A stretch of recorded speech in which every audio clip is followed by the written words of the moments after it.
Olá, seja muitíssimo bem-vindo, bem-vinda ao meu canal. Hoje, domingo, 4 de setembro, 23º domingo do Tempo Comum.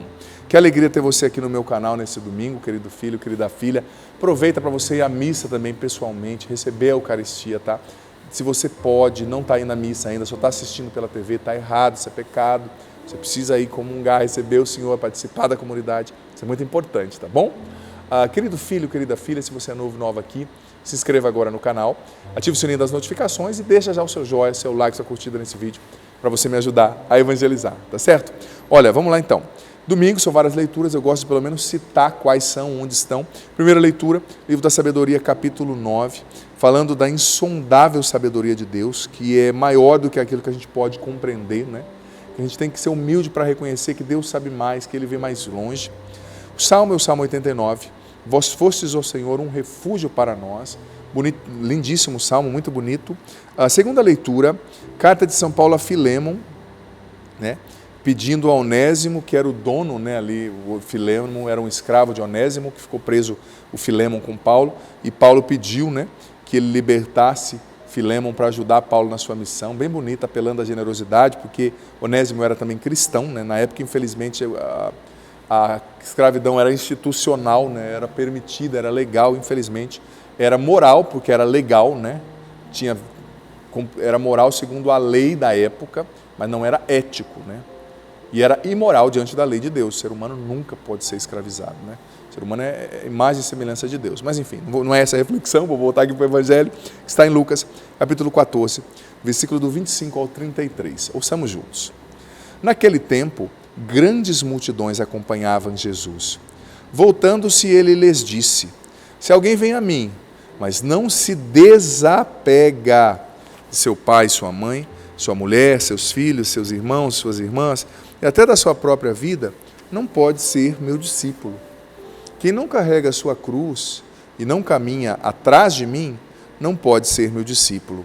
Com efeito, qual de vós, querendo construir uma torre, não se senta primeiro e calcula os gastos, para ver se tem o suficiente para terminar? Caso contrário, ele vai lançar o alicerce e não será capaz de acabar.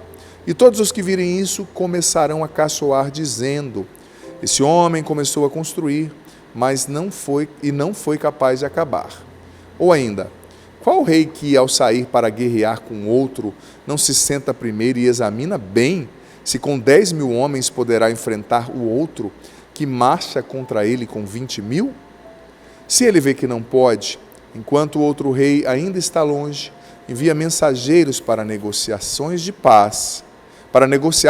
condições de paz. Do mesmo modo, portanto, qualquer um de vós, se não renunciar a tudo o que tem, não pode ser o meu discípulo. Palavra da salvação, glória a vós, Senhor. Veja bem, querido filho, querida filha, o que o Evangelho está falando. Olha, você precisa entender a lógica do reino. Ou seja, antes de construir, faz as contas, para você começar e terminar. Antes de guerrear, veja o que vem contra você. Ou seja, você que quer me seguir, Jesus está falando, entenda como o meu reino funciona, para você não começar, colocar a mão no arado e depois olhar para trás, depois parar de me seguir, né? Porque Jesus está dizendo o seguinte, que para segui-lo é preciso um constante desapego. Desapego de si, desapego das pessoas, desapego das coisas, para fazer Jesus a coisa mais importante, para colocá-lo no centro de tudo, porque de fato o centro é dele, né? Ele é Deus, ele é rei, ele é Senhor. Mas uma das coisas que atrapalha muitas pessoas de seguirem Cristo é o apego. Quantas pessoas apegadas a si mesmas, ao que pensam. É tão apegada a si mesma, ao que eu penso é muito importante. O que eu sinto é muito importante. Tem gente que cai no disparate, na loucura de dizer: a palavra de Deus está errada porque eu sinto que não é assim. Você é um Deus, divindade, imortal, né? Isso é importante demais, né? Gente, a gente tem que ter uma boa autoestima, sim. Mas a gente tem que ter também essa noção existencial da nossa finitude e da nossa pequenez. Nós não somos nada Para morrer é fácil demais. Só você ter um probleminha no coração, você já infarta aí. A gente não é nada. Mas nós estamos numa época de vontade idolátricas, egolátricas, como dizia o Papa Bento XVI. Nós estamos vivendo a egolatria. As pessoas se idolatram, se colocam no lugar de Deus. Eu sinto que não é assim, eu penso que não é assim. Então Jesus veio, Deus se fez homem, morreu na cruz, foi humilhado, ressuscitou para mostrar o que é certo e você sente que tudo que ele fez está errado. Parabéns, Deus. Parabéns, divindade onipotente. Menos, né, gente? Então as pessoas se idolatram, são apegadas assim, né? À própria vontade. Eu estou rindo, não é muito sério. As pessoas são apegadas ao dinheiro, ao ter, ao parecer, à rede social. As pessoas são apegadas às outras. E Jesus, ele pede um amor total, uma doação total, um seguimento e uma entrega total, uma renúncia mesmo de vida, para segui-lo, para fazer a vontade dele. Ele precisa estar no centro. Tanto que eu, por exemplo, eu sigo Jesus de maneira radical, eu sou celibatário. Você sabia que desde o começo da igreja tem gente que fala, e esses dias eu ouvi um canal bem conhecido no YouTube, falando, o título do vídeo, né? Você sabe por que os padres não casam? Ele respondia assim, é porque a igreja não quer dar os seus bens. Eu só fiz um comentário assim, de qual livro você tirou isso? Qual é o seu fundamento histórico? Com que autoridade você está falando isso? Porque não é porque a internet dá voz para todo mundo, dá voz para idiota também, né? Que não tem nada para falar, que não tem fundamento. Você quer me provar isso? Me fala que livro, quais livros confiáveis, quantos autores, qual a tese. Gente, porque o celibato existe desde o começo da igreja. Pessoas que largavam até a capacidade de se casar para se consagrarem totalmente a Deus. E Deus pede isso para a pessoa, assim como pediu para mim, né? Você vê, nos primeiros concílios, lá no concílio de Elvira, em 303, no interior da Espanha, já se falava sobre o celibato dos padres, né? Tem gente que fala que foi definido só no século XI. Mentira. Veja lá os escritos do concílio de Elvira. É que naquela época, veja bem, os concílios gerais ecumênicos, neles se discutia questões dogmáticas, né, no começo da igreja. Por quê? Porque eles ainda estavam definindo, entendendo quem era Jesus. Era só um homem iluminado? Era só Deus e não era homem? Então, o concílio de Calcedônia, Constantinopla, Éfeso, eram concílios que eles estavam ainda definindo, entendendo a fé e sistematizando a fé. Entendendo que Jesus era verdadeiro Deus, verdadeiro homem, entendendo que o Espírito Santo foi enviado, entendendo que Jesus era o Salvador, entendendo que o Pai enviou Jesus, mas Jesus, o Pai e o Espírito Santo era uma coisa só na Trindade.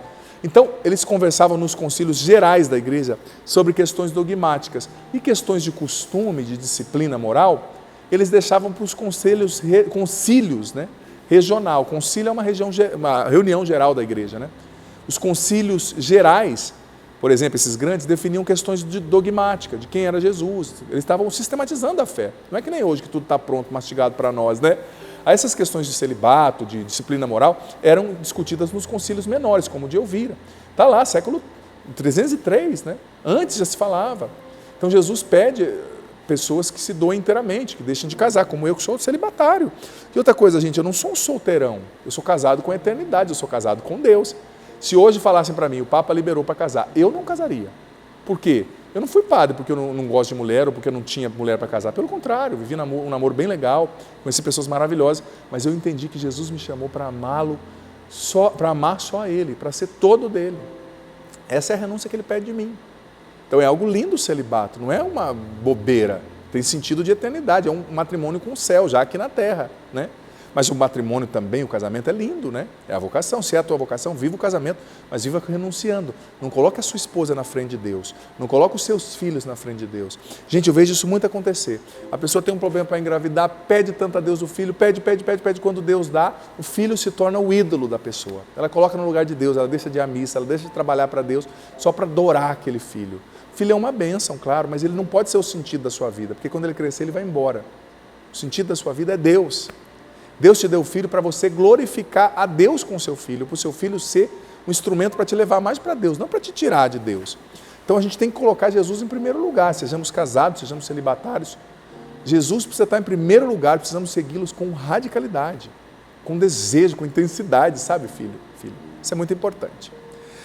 O Senhor esteja convosco, Ele está no meio de nós, que desça sobre vós, sobre a água que vós apresentais, sobre vossa semana, sobre o vosso domingo, permaneça para sempre. A bênção do Deus Todo-Poderoso, sobre a água também, Pai, Filho e Espírito Santo também. A frase de hoje é a seguinte: Jesus em primeiro lugar sempre. Nosso testemunho público de fé, em 10 segundinhos você digita, não saia daqui sem digitar, digita aí, Jesus em primeiro lugar sempre. Digita agora e deixa aqui nos comentários, filho, filha. Eu não me canso de pedir, porque isso é mais importante para você do que para mim, tá? Eu estou tentando te ajudar a ruminar a palavra, a internalizar e a não deixar o inimigo vir roubar com tanta distração essa palavra. Digita aqui nos comentários o que você entendeu desse evangelho, dessa reflexão, o que ficou forte para você, tá? Digita aqui rapidinho, isso é importantíssimo. E deixa aqui também os seus pedidos de oração. Nome das pessoas, as situações pelas quais você quer que o Padre reze, que eu vou rezar com muito gosto. Um abençoadíssimo domingo para você.